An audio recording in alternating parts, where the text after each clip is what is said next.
TRS की तरफ से हैदराबाद कैंडिडेट जो है ना ऐलान किया गया है, उसी ज़िम्मन में जो है आप डोर टू डोर जा रहे हैं, लोगों के दरमियान कैंपेनिंग कर रहे हो, तो कैसा पब्लिक की तरफ से आपको रिस्पॉन्स मिल रहा है? भाई, जब से मेरे को टिकट दिया गया, जिस दिन टीवी में लोगों को पता चला कि मेरे को टिकट मिला बीआरएस से, एमपी की टिकट हैदराबाद से, तो लोग मेरे से जुड़ने लगे।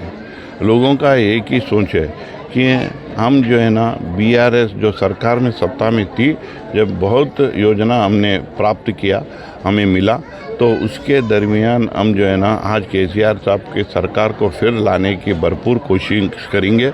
ऐसे मुझकने आ रहे, मुझे बता रहे, मुझे इतना विश्वास दिला रहे कि साहब आप चलते रहो, आपके पीछे हम हैं, क्योंकि आपका भी सेवा भरपूर है। आप जो गड्ढम गंगाधर यादव फाउंडेशन के द्वारा इतना काम करे हैं, आपको थोड़ा लेट है तो भी क्या हुआ, आपको तो मिला है ये टिकट। आप सामने चलिए, आपके पीछे पीछे हम जुड़ते, आपको जिता के रहेंगे, ऐसा विश्वास जनता से मुझे मिल रहा है। सब एमआईएम और बीआरएस जो है ना साथी फ्रेंड्स भी थे, आप लोग एमएलए इलेक्शन में और एमपी इलेक्शन में भी थे। इस बार जो है आपकी जो है ना तेलंगाना में सरकार नहीं है, तो क्या आप लोग एमआईएम से अलायंस होकर लड़ेंगे या फाइट करेंगे एमआईएम से भी? क्योंकि आप जब भी आप लोग के कैंडिडेट डिक्लेयर होते हैं तो वो लोग जो है ना नॉमिनेशन करने के बाद पब्लिक के बीच में नहीं रहे, नॉमिनेशन करने के बाद वो लोग चले जाते हैं बस। भाई, आपको एक बात बोलूँ, आपने सही फरमाया। पिछले जो इलेक्शन था, हमारे केसीआर साहब बाहर आके खुले मैदान में ये बोले कि सारो सरकारो पदारो, माने 16 जो एमपी टिकट्स के ऊपर हमारी नज़र रहेंगे पिछले बार। मगर इस बार क्या है, मेरे को ठहरा करे, तो मैं एक यहाँ पर सक्रिय राजनीति में हूँ, पार्टी को भरपूर काम करे सो हूँ, मेरी अच्छी पहचान है। पिछली बार मेरी टिकट मिस हुआ एमएलए का, फिर साहब मुझे बुलाया कि आप एक अच्छी ताकतवर उम्मीदवार बनते हैं, यहाँ पर आप लड़ो। तो इसका मतलब सीधा सीधा है ना भाई, हमारी लड़ाई एमआईएम से, हमारी लड़ाई एमआईएम से। आपको मैं खुलासा करूँगा कि अभी कांग्रेस एमआईएम से जुड़ गई। आज ये जो बहुत ही बात करते हैं बीजेपी वाले भी एमआईएम से जुड़ गई। अभी हमारी लड़ाई एमआईएम से है, मैं एमआईएम से ही, मेरा करीबी प्रतिद्वंदी है, एमआईएम ही प्रतिद्वंदी है मेरा। आज देख रहे हैं हमारे जो तेलुगु लोग हैं, इतने मेरे को चाहते हैं, इतना मेरे को इतना विश्वास दिलाते हैं, इस वोट को काटने के लिए बीजेपी माधवी लता को ठहरा करे, मेरी वोट काटने के लिए। आप डोर टू डोर जाएंगे, कैंपेनिंग करेंगे या नॉमिनेशन करने के बाद आप भी उसी तरह? नहीं जी, हमारी तो देखो, इस रात आज 9 बज रही, 9:30 बज रही, गौलीगुड़ा के अंदर ये 10 बज रहा है, ये बेगम बाजार डिवीज़न में पूरी इतने संख्या में वो जनता यहाँ पर है। हमारी पसीना यहाँ टपक रही है, फिर भी हम जनता के बीच के ठहर के जनता को ये बता रहे हैं कि केसीआर सरकार क्या करे और गड्ढम श्रीनिवास यादव को क्यों वोट डाले, उनका सेवा के बारे में सबको जानकारी देते हुए मैं इतने रात तक उनकी कड़ी मेहनत में मैं हूँ। तो आप जो सोच रहे हैं कि नॉमिनेशन होने के बाद एक बार बैलेट पेपर में आने के बाद आप लापता होंगे, हम कहीं को लापता होंगे। हमारी सक्रिय राजनीति पिछले 30 साल से है। इस 5 साल के नीचे हमारा टिकट कट गया, फिर हमारे को साहब केसीआर साहब बुला के हमारे को ये टिकट दिया गया, उनकी इज्जत हम रखेंगे। जनता में हमारी गोशा महल समझो, जितना भी हम घूम रहे हैं, हमारे साथ ही है जनता, हमारे साथ है जनता। और हमारी क्या ये बीजेपी, कौन है बीजेपी की कैंडिडेट बताइए आप, कौन है, आपकी निशाना किधर है, ताकि हम बैठेंगे बीजेपी वाले घूमेंगे क्या? बीजेपी वाला एमआईएम से टक्कर में नहीं आ सकते। अगर कोई टक्कर में आए एमआईएम से, वो गड्ढम श्रीनिवास यादव रहे। उन बीजेपी वाले तो मिली जुली भगत की कैसे हो। तो आज माधवी लता जो कौन है माधवी लता, एक बाहर रहने वाली, एक कॉन्स्टिट्यूंसी में रहने वाली नहीं है उन्होंने, और 3 महीने के नीचे उनको टिकट दिया, 3 महीने के नीचे उन पार्टी में आई, विदाउट मेंबरशिप उनको टिकट दिया गया है। वैसे लोगों को ये हमारी जनता कैसे मानेगी उसको? हम या 30 साल से हम राजनीति में उठक पटक, हम पूरी ताकत, पूरी मेहनत, पूरी निष्ठा के साथ हम यहाँ पर है। तो जनता ये सोचती है अरे गड्डम श्रीनिवास यादव की सेवा कितनी है। आज पूछिए गोशा महल के अंदर हमारी सेवा क्या है, हम कितने लोगों से हम जुड़े। अभी ये नहीं कि हम आज चुनावी आए, माइक हमें दिया गया, हम भाषणबाजी कर रहे हैं, ऐसा नहीं है। हम 10 साल से हम कड़ी मेहनत कर रहे हैं, हमारी पूरी लगन के साथ हमने मेहनत कर रहे हैं, लोगों का विश्वास जीते, लोगों के साथ जुड़े, और लोग भी ये अनुभव कर रहे हैं कि आदमी सही है, कि हमें इलेक्शन को बाजू रख के भी ये आदमी हमारे को सेवा भाव में रहता है। अगर हमारा अच्छा हो बुरा हो, इसके घर पे अगर गए तो इन्होंने एक भाई के नाता हमारे से जुड़ता है। ये विश्वास जनता में है। अब मेरे पास देखिए कितना जनता आती, क्यों आती कि एक होप है, एक बिलीव है कि गड्डम श्रीनिवास यादव के घर को अगर गए तो कुछ ना कुछ होता है, हल होता है, या प्रॉब्लम कुछ भी रहने दो। आज हम उचित शिक्षा दे रहे, हज़ारों बच्चों को पढ़ा रहे, फिर बाद में स्कूल से भी पढ़ा रहे। हम उनकी आर्थिक स्थिति को कितना सुधार लाए हैं हमें पता है। आज लोग इतना मेहनत करके जो रुपया जो जमा करके आज बड़ी बड़ी कॉलेजों में, बड़ी बड़ी स्कूलों में हज़ारों रुपए जो उन लोगों ने उनके ऊपर खर्च कर रहे, वो नौबत आज गोशा महल में नहीं है। हर एक बच्चा अगर पढ़ना चाह रहा है कि अच्छा इंग्लिश, एक स्किल ओरिएंटेड कॉलेज अगर कुछ है तो हमारी कॉलेज है, तो हमारी कॉलेज में दे रहे। हमारा कॉलेज का नाम हाइंदेवी है।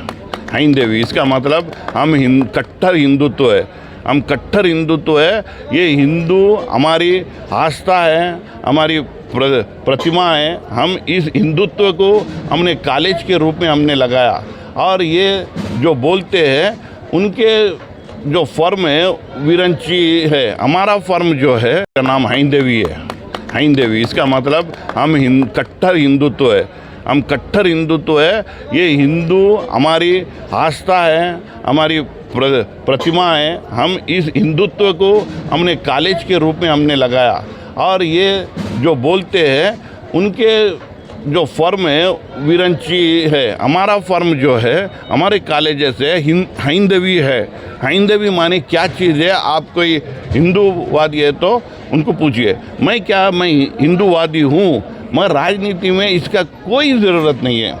हमारी एक कैरेक्टर बताती है, हमारी एक निष्ठा है उसके प्रति, मगर राजनीति में घसड़ के एक आज सांप्रदायिकता की लड़ाई लड़ने की जो कोशिश जो हो रहा है, ये बहुत गलत है। ये इसको हर एक जना इसका खंडन करना है, इसका टिप्पणी करना है, क्योंकि आज फिर एक बार हमारे बच्चे देश विदेश में पढ़ रहे हैं, हमारे बच्चे बड़ी बड़ी नौकरियां कर रहे हैं, हमारे बच्चे बड़े बड़े एजुकेशन में इंडिया वर्ल्ड में घूम रहे। इस टाइम आप रजाकार बोलते, इस टाइम में आप बोलते पत्थर बरसाओ या उनको हटाओ, इनको हटाओ। हमारे को उससे ज़रूरत नहीं है, वो इधर से बोले या उधर से बोले, उसका तो हम निंदन करते हैं, हम खंडन करते हैं कि हमारे को सांप्रदायिक की राजनीति नहीं है। ये हो गई, इसकी घड़ी हो गई सांप्रदायिक की। आज क्या है, डेवलपमेंट की घड़ी आ गई। तो उस डेवलपमेंट का ही मेरा नारा रहेगा। मैं तो एक कंस्ट्रक्टिव काम करते हुए आज जनता के बीच में जा रहा हूँ। जनता मालूम कर रही है, और कोई भी कितना भी बोलो कि आप हिंदू मुस्लिम करके वोट काटने का, बांटने का जो काम करते हैं, वो अभी नहीं चलने वाला है भाई। अभी तो एक ही चलना है, एक ही नारा है, डेवलपमेंट। अगर हमारे बच्चे, अगर कल परसों कोई लीडर है, हमारे लोग, हमारे जनता यही पूछेंगे, आप वोट मांगने से पहले आप जनता को क्या देंगे उसके बारे में बोलो। ऐसा उनको हमने एक जागरूक किया है। आज हमारा वोटर से ही पूछेंगे कि आप वोट मांगने आए तो आप सेवा का बताओ, आपका बाद में वोट पूछो। इतना तक हमारी जनता उभर के सोच बढ़ा के आई, तो उसका हम स्वागत करते हैं। आने वाले दिनों में अभी सांप्रदायिकता की राजनीति खत्म, केवल डेवलपमेंट डेवलपमेंट डेवलपमेंट। साहब, आपकी पार्टी का मैनिफेस्टो क्या रहेगा इस बार इलेक्शन में? आपकी पार्टी की तरफ से मैनिफेस्टो क्या जारी किया? मैनिफेस्टो आज हम जो दिए, हम जो स्कीम्स दिए, हम जो जनता को जो आर्थिक स्थिति से उनको उभरने की जो कोशिश केसीआर साहब ने किया, और हमारे केटीआर साहब जितना भी हैदराबाद में डेवलपमेंट किया, तो उसका ही नतीजा है ना। हम 26 सीटें यहाँ पर स्वीप करें, ऐसा ही लोग देते क्या वोट? जब उनका काम भरपूर ये विकास का प्रति हमारी नेताओं का सोच है, वो काम करे, लोगों को उन दिलाए, तो ही उन्होंने वोट बीआरएस को दिए। ऐसा ही नहीं कि वोट हमें मिला, हम बहुत कुछ मेहनत करें। हमारे केटीआर साहब दिन रात मेहनत करे, हमारे केसीआर साहब दिन रात मेहनत करे। इस मेहनत का नतीजा ये गए सो इलेक्शन में, एमएलए इलेक्शन में हमने भरपूर पूरी स्वीप हमने बीआरएस का पूरा हर एक कॉन्स्टिट्यूंसी में अर्बन में हमने जीता। सर एक लास्ट सवाल है, आपकी पार्टी के कई कार्यकर्ता जो है कांग्रेस ज्वाइन कर ले रहे हैं, कई लोग को टिकट नहीं मिला बोल के कई लोग एमएलए और एमपी से नाराज़ होकर कांग्रेस ज्वाइन कर ले रहे हैं, उस पर आपका क्या कहना है? भैया ये बात सुनिए आप, और सुनिए, अभी मैं जो बोल रहा हूँ वो सोचिए, फिर जाके आप बताइए लोगों से, और ये प्रश्न यहाँ इसी दिन यहाँ पर ही ख़त्म करिए। मैं आपसे सीधा पूछ रहा हूँ, आपने बोल रहा है कि बीआरएस छोड़ के कांग्रेस में जा रहे, मेरे को एक 5 नामा बताइए भाई, 5 नामा। देखिए ये जो टाइम है, ये जो हम चुनाव के करीब है, अब ये जो राजनीति के अवसर देखते हैं, राजनीति में अपनी पकड़ बनाने के लिए रहते हैं, उन लोगों ने शिफ्ट करते हैं। कोई अभी जाने वाले उधर से इधर आते, इधर से उधर जाते, क्योंकि एक अच्छी माहौल है कि हमारी भी पहचान, तो काम करके हमारा व्यक्तिगत का कुछ काम लेना है तो लेंगे। तो बिफोर इलेक्शन आते हैं नेता लोग, उधर से इधर, इधर से उधर। आज कितने जने गए कांग्रेस में मेरे को बताइए? एक नागेंद्र गए, एक श्रीहरि गया, और कौन गए? अब मेरे को तो 2 नाम ही है, और तीसरा चौथा तो ऐसा वो सेकंड थर्ड लीडर उनका पहचानती नहीं है, लोग ले लिए, उन लोग कांग्रेस वाले लिए कुछ दिए। ये 2 जने गए तो आप बोल रहे बहुत जा रहे, आप बताइए आप।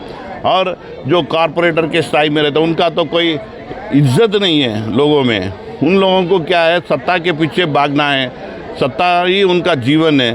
तो आज मैं बता रहा हूँ ये क्या है, एक माइंड गेम चल रहा है, ये गुमराह है। ये रेवंत रेड्डी अब हो गया कांग्रेस, अब हो गया बीआरएस के काम, अब हो गया बीआरएस पूरी सफ़ा हो गई, कर गई, अब कुछ भी नहीं है, पूरा बिस्तर बोरिया बिस्तर बन लेके अब चले जाना, ऐसा उन्होंने माइंड गेम खेला। अब बताइए, मैं बता तो 5 लोगों का नाम बताइए, इस टाइम में अगर नहीं गए तो कब जाएंगे लोग? हम बोल रहे अगर जो जाने वाले हैं तो जाओ, ये पार्टी को छोड़ दो, हमारे को मुक्त करो, चले जाओ। इतना बोलने के बाद भी इक्का दुक्का तिक्का ऐसा गए, तो लोग क्यों सोच रहे? आप भी वो ट्रैप में आ गए, जो पत्रकार बन के जो आप कर रहे हैं, तो आप बोल रहे हैं कि अरे बीआरएस में इतने जने गए, कितने जने नहीं है? आपको गणित में अगर कोई है तो 1 2 3 4 5 तक भी आप नामा नहीं बोल सकते। तो ये माइंड गेम है, ये रेवंत रेड्डी साहब का अपनी एक खूबी है कि लोगों के अंदर होगा होगा होगा होगा होगा होगा बोल के ऐसा काम कर दिया उन्होंने। तो हमारी पार्टी मजबूत है, आज भी 80% जो है ना बीआरएस में ही है, बीआरएस के ही जो अम्ब्रेले के नीचे है उनको मान के ही है, बीआरएस पार्टी को मान के है। आज इक्का दुक्का गया तो लोग बोलते जाए, ये लोग में नहीं है, ये लगाया गया, ये टोसा गया, उनके ऊपर बिठाया गया कि लोग जा रहे, कोई लोग नहीं जा रहे, जाने वाले अगीर आज भी है तो जाइए।